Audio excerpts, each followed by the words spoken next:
Welcome to Lion Pride Sports. I'm Patrick Kelly. And I'm Andrew Rogers. Let's get right into it.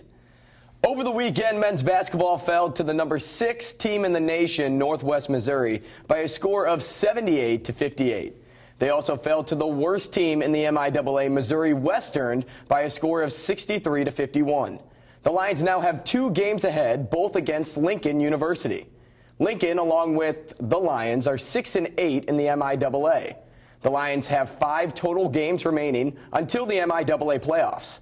If they can beat Lincoln twice, then UCM, and bounce back against Missouri Western, they have a strong chance of hosting a playoff game in the MIAA tournament. Coach Tony Francis picked up his 100th career win in a 63-55 road win over Missouri Western State University. The Lady Lions led the entire game and were led with a pair of double-doubles by Callie Billner and Gabby Walker. On Saturday, the Lions defeated Northwest Missouri State 84-56. The Lady Lions outscored the Bearcats 25-10 in the second quarter. Callie Billner was the leading scorer for the Lions, dropping 19 points. The Lions go into the weekend with an 11-10 overall record and a 4-10 record in the MIAA. The Lions will have a home-and-home series with Lincoln University starting at Highland Arena on Saturday at 1:30. Lindenwood Gymnastics is on a tear. Their winning streak grows to 7 after picking up wins over Illinois State and Winona State. The floor competition was the biggest difference of the day, where the Lady Lions had 5 scores of 9.7 or higher. Lindenwood had a team score of 193.6. Ryan Henry captured the team's only individual titles, while freshmen Aaliyah Lehman and Jordan Bugard led the team on the vault and Andy Alexander on the bars. Lindenwood will compete in the Harley-Davidson Invitational next Friday in Milwaukee, Wisconsin. The Lions men's volleyball team went on a one-on-one home this weekend against Grand Canyon University and Lincoln Memorial University. The Lions fell on Friday to Grand Canyon in 5 sets, losing 3-2. Adam Brewster led the Lions with a career-high 49 assists. The Lions were able to pick up the win on Saturday with a sweep in 3 sets over Lincoln Memorial. Brewster once again led the Lions, this time with 32 assists. The Lions head on the road this weekend with matchups this Friday against Lewis University and Loyola University on Saturday. The Lindenwood baseball team split its season-opening doubleheader on Saturday against Mississippi College. The Lions fell to the Choctaws in the first game of the day, 12-11. The Lions bounced back with a 5-4 win in the second game. DJ Miller and Drew Quinones were the hitting leaders in both games. Miller totaled 5 runs, 3 RBIs, and a homer. Quinones totaled 5 runs, 2 RBIs, and 2 doubles. The Lions struggled in Game 3, losing 7-1, with Jackson Fuller scoring the only run of the day. The Lions returned to action Thursday for a 4-game series against Southern Arkansas. The Lindenwood tennis team opened up their spring season with both the men's and women's teams getting over with wins over William Jewell University.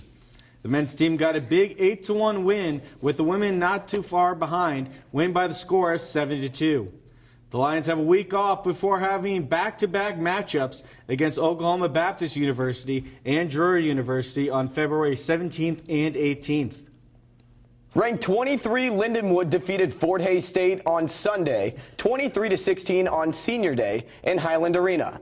The Lions celebrated 2 seniors, Hunter Harrelson and Jake Borgmeyer, who both earned victories in their final home match of their careers. Harrelson shut out his opponent 8-0, while Borgmeyer tallied a 9-3 win to seal the victory for the Lions. The Lions also had wins by Carlos Jaquez and Nate Trepanier. The Lions improved to 6-5 on the year and 2-3 in the MIAA. Lindenwood will hit the road Wednesday to take on Maryville University. Up next, Scott Manzier sits down with the men's lacrosse coach Jimmy Lang. After that, we will take a step into the Lions' Den to highlight the top performances of the week. Don't go anywhere. They'll test you. Try to break your will. But however loud the loudness gets, however many cheese puffs may fly, you're the driver, the one in control. Stand firm. Just wait. and move only when you hear the click that says they're buckled in for the drive. Never give up till they buckle up. When it comes to saving money, What? Parents! don't act like a baby. Oh, it's like they're having their own little meeting. This is so humiliating. Be the boss I'm the boss. What the? Power nap. You were saying. and make a budget. Let's get to work. Need a little help? Stacy, read back the notes. I can't read.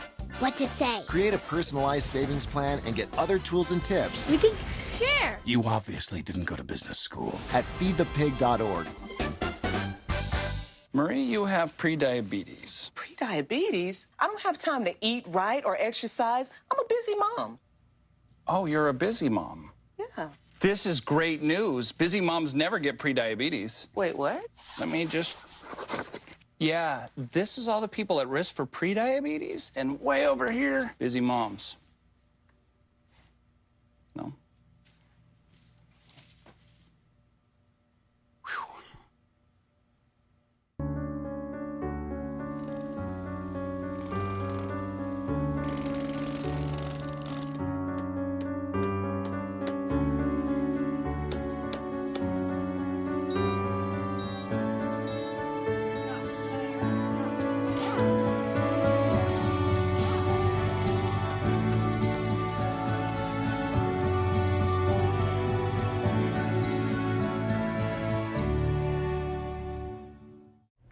Welcome back to Lion Pride Sports. I'm here with men's coach Jimmy Lang. Coach, how you doing? I'm good. How are you? I'm doing fantastic. You guys just had a big scrimmage this weekend. You went down to Bellarmine. Yep. How'd it go? Went good. We had 3 scrimmages down there against Bellarmine, who's Division I, and 2 Division III schools. So we were very happy. You know, we've had 4 scrimmages so far this spring, kind of on our preseason to get ready, and we've been very happy with 3 of them. Not so happy with 1, but that's why we scrimmage in the preseason. Exactly. And being a D2 school, going up against Division I teams, I mean, how much different is it? It's not. I mean, we tell the guys all the time, these are 18 to 22-year-olds just like yourself. You know, we have quite a few players that could play at the Division I level that were maybe just overlooked. So to us, you know, it's different. You know, playing a mid-level Division I is definitely different than playing some of the top 5 Division Is. But we were fairly confident going in and very, very happy with the outcome. Do you guys have to like alter your game plan at all, or are these scrimmages more about getting into that game plan and practicing the defense? Yeah, these scrimmages are about playing our game, making sure we're dialed in, you know, to what we want to do moving forward. We don't have any scout or film in these scrimmages of other teams, so you know now that's what we've been doing in the office all week is, you know, going over film for the team, the game that we have this Saturday. So we may alter our game plan a little bit now that we know what the other team is doing. But when we do these scrimmages, it's about locking in our basic game plan. And the season's starting this weekend. How excited are you? We're pumped. You know, the guys are ready. You know, we've had 4 scrimmages, but haven't been able to wear the jerseys yet. You know, still been wearing their practice gear. So the guys are quite excited to get their jerseys on and get out there and then start the season. I bet. And what this season specifically are you looking most forward to? You know, we've got a lot of new faces, so we're very, very, very talented, but we're very young at the same time, especially on the offensive end of the field. So I'm excited to see how some of these young guys compete. You know, and we've got a great schedule as well. So, you know, we're just excited to get out there and play against some very good teams. Yeah, and I see you guys have 6 freshman defenders. How has the defensive coach kind of gotten everyone on the dark side of things? You know, everybody's learning. Luckily, we didn't lose a ton of senior leadership on the defense, so you know, most of our starters are returners. You know, we do have some freshmen that are going to see some time, but luckily on the defensive end, we've got a lot of upperclassmen to kind of help lead those young guys for this year. And I saw that senior Connor Eskridge went down with an injury. I mean, how do you plan to use him and his positivity this year? And do you kind of use him as a leader, being a senior, having any coaching to help the team? Or, yeah. Or Connor, you know, Connor is a captain. You know, it's unfortunate. Tore an ACL again after being out last season with a torn ACL. So he's kind of been pulled in as a player coach. You know, he's in the office, he's helping us do film, you know, helping on the sideline, really kind of being a bench coach and a second set of eyes for me on the offense. And we were just talking about this before.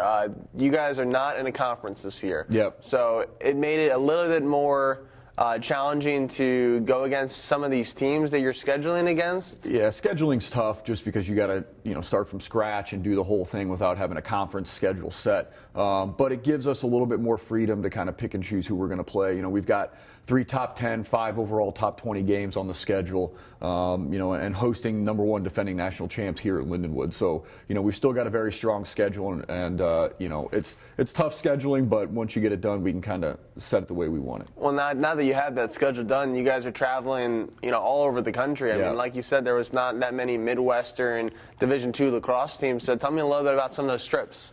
We head down to Georgia this weekend. Then we're home for a little bit. Then we head to Tampa, play St. Leo and University of Tampa down there.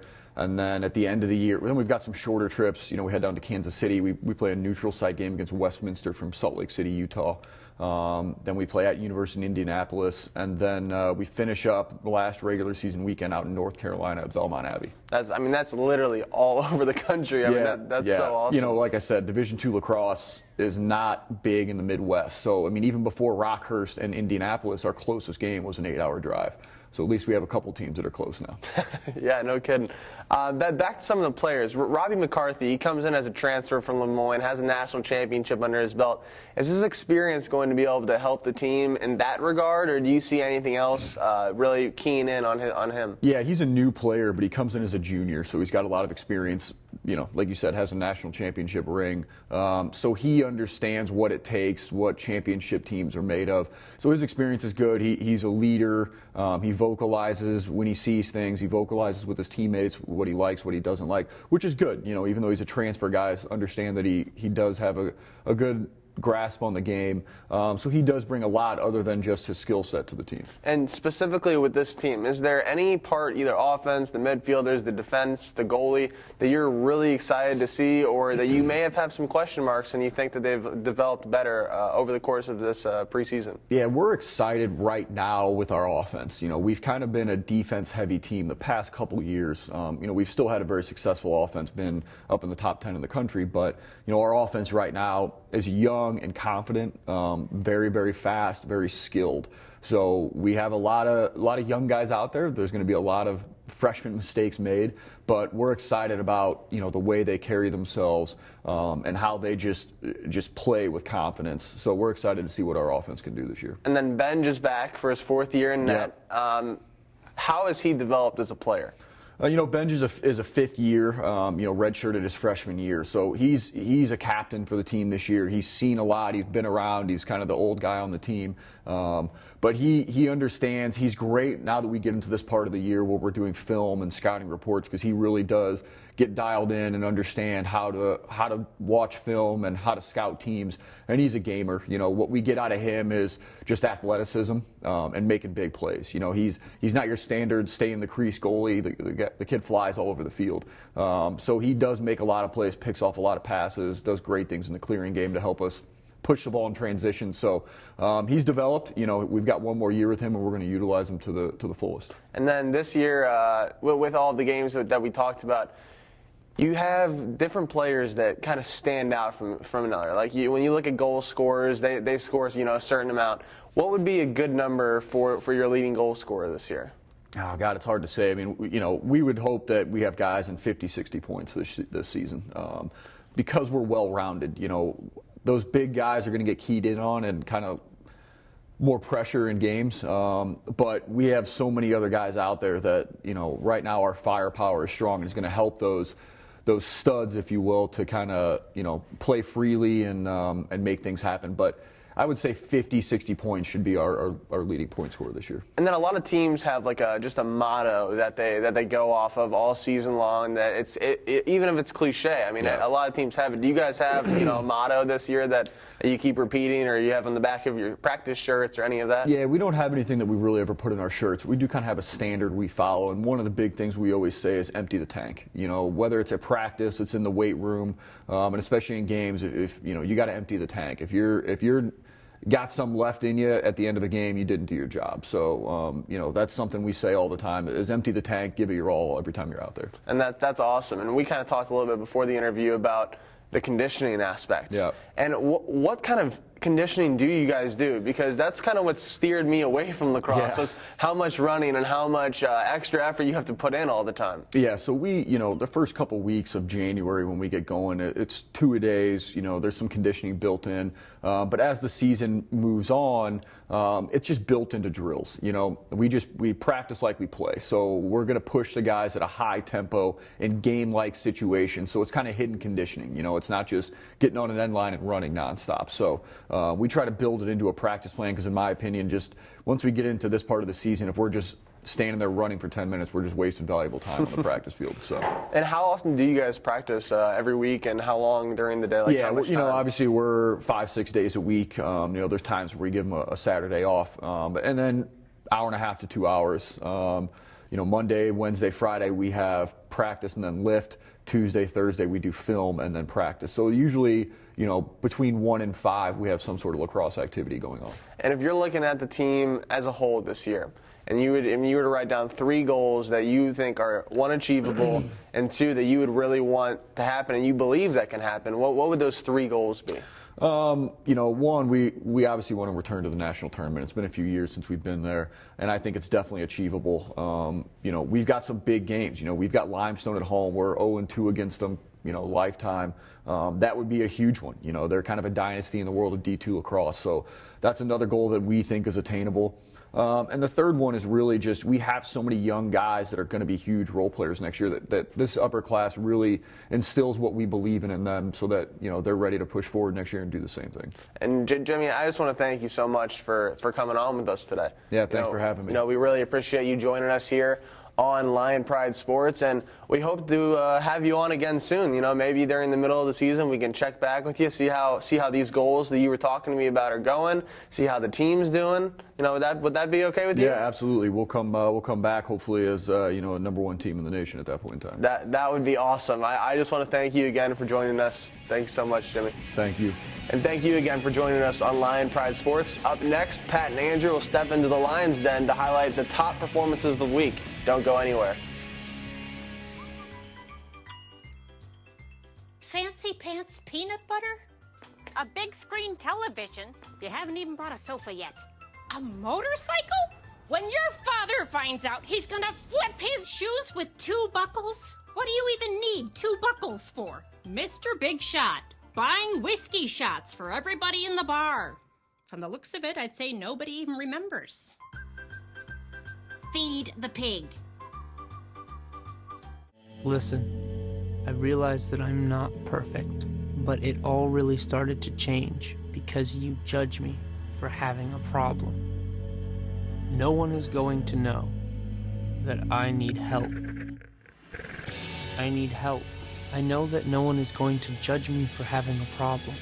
I realize that I'm not perfect, but it all really started to change because you listen. Lindenwood women's basketball head coach Tony Francis tallied his 100th win on February 1st against Missouri Western State. Francis, in his 8th year as the head coach of the Lady Lions, accumulated a 100-120 record. Francis aided the Lions with their transition to the NCAA Division II, and last year he coached the Lions to the semifinals of the MIAA tournament. In his time at Lindenwood, Francis had 12 players named to the MIAA Academic Honor Roll. Michael Jennings is on fire for the Lindenwood men's volleyball team. He started his hot streak having a career day against Sacred Heart about a week and a half ago. He set career highs in kills, aces, blocks, and digs while leading every category except for assists and digs in the game. He then went on to lead the Lions with 20 kills in the next game against 10th-ranked Grand Canyon. In his last time out, Jennings continued to impress. He led the Lions with 12 kills. In only her sophomore season, Callie Billner is making a big impact in the MIAA. Billner is currently averaging a double-double, averaging almost 19 points per game and just under 12 rebounds per game. Throughout the season, Billner has only been held to single-digit points once. Billner has also managed to grab 12 double-doubles throughout the season with a season high of 30 points and managing to get 22 boards against Southwest Baptist. That's it for this edition of Lion Pride Sports. I'm Patrick Kelly. And I'm Andrew Rogers. We'll catch you next week for more Lions athletics here on the Lindenwood Sports Network.